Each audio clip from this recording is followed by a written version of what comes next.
So I want to tell you today about why you should drink coffee and how much coffee you really should be drinking. Think of our culture today. You wake up every morning, the first thing you need is that fresh cup of coffee. It's what gets you up in the morning, gets your brain running, helps you just make it to work, make it through whatever you gotta do. According to, as CBS News puts it, America's fuel is caffeine. Coffee is the brew kick starting a nation of bleary-eyed, foggy-headed sleepwalkers. You drive to work, you look at the local coffee shop, full line right out the door. You get to work, you see your coworkers, they say, not now, give me a moment, get the coffee. Coffee is just always brewing 24/7 during the workday. According to the National Coffee Association of the USA, 80% of Americans drink coffee, and over half the population drinks it every day. This is just huge, so you really gotta ask yourself, what is this coffee thing all about? Over the years, most people have been warned about the dangers of coffee, but according to the research, there's many more benefits than negatives to America's favorite brew. The key to it all is really just about balance. Now I want to tell you first of all about why you should drink coffee and just all the great things that it does for you. One of the biggest things it does is it helps lower risks of Parkinson's disease.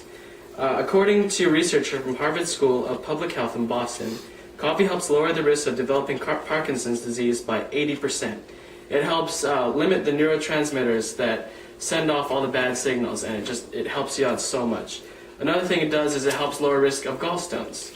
According to Nurses' Health Study and the Professionals' Health Study, they've shown that drinking 2 to 3 cups of regular coffee a day lowers your chances of getting gallstones by 20%.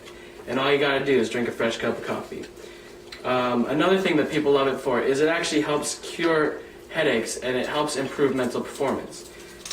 It improves alertness and reaction time in people because it lowers blood sugar and increases the brain's demand for sugar. And this helps give you a temporary lift. And in doing this, it doesn't affect your memory or your memory or anything, so you're able to still function and you're just able to get it done right away. But what a lot of people don't know is it also helps for pain relievers. It helps pain relievers work 40% more effectively just by drinking it with a cup of coffee. A little known fact is that if you drink 5 cups of coffee, you can increase muscle endurance for a tough workout.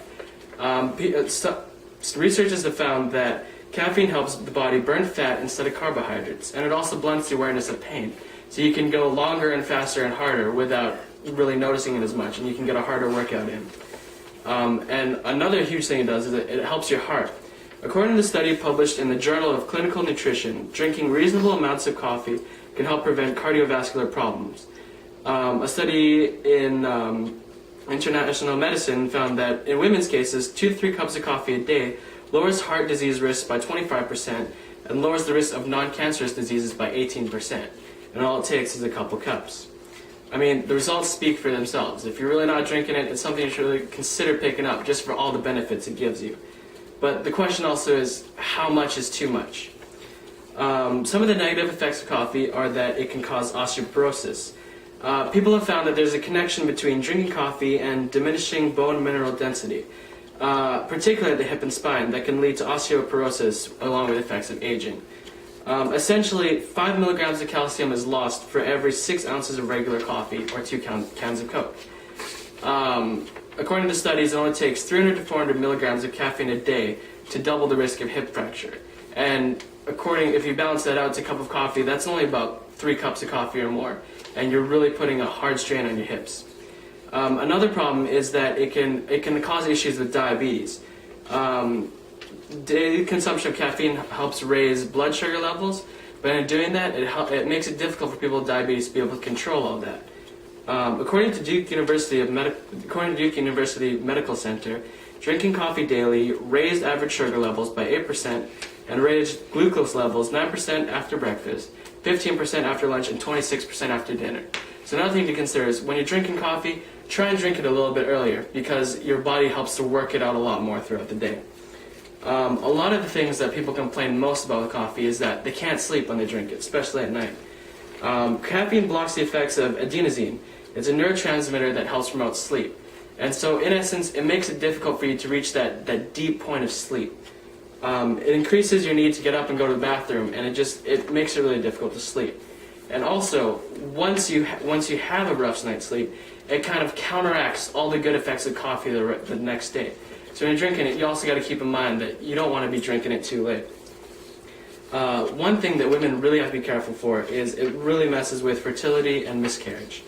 300 milligrams of caffeine a day affects fertility for women who drink 1 to 1.5 cups of coffee a day, and they experience a 50% decline in fertility. And also, 3 cups of coffee a day has been linked to early miscarriage. So it's something you really need to look out for as women. So the question is, what is the exact balance that we're all going for?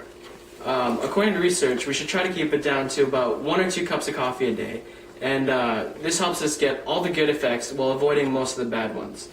When it comes to mood, for people who only drink coffee once in a while, low doses of caffeine, 1 or 2 cups, usually produces positive results. They feel happier, more energetic, alert, and sociable. Even for those who drink lower doses a day, just try and keep it lower. Large amounts of caffeine can make people more irritable and affect your mood in a more negative way. So when you're looking for coffee, just know how you react to it, and watch how much you're drinking it and how commonly you're drinking it. So I just want to, rather than asking you to give up your favorite morning drink, I just want you to enjoy it. I want you to be careful in enjoying it, because too much of a good thing can be a bad thing. Remember the risks and know how it affects you. Just because you may have a family history of diabetes doesn't mean that it's horrible to drink coffee. It just means be careful, like everything else. So enjoy your favorite drink in the morning.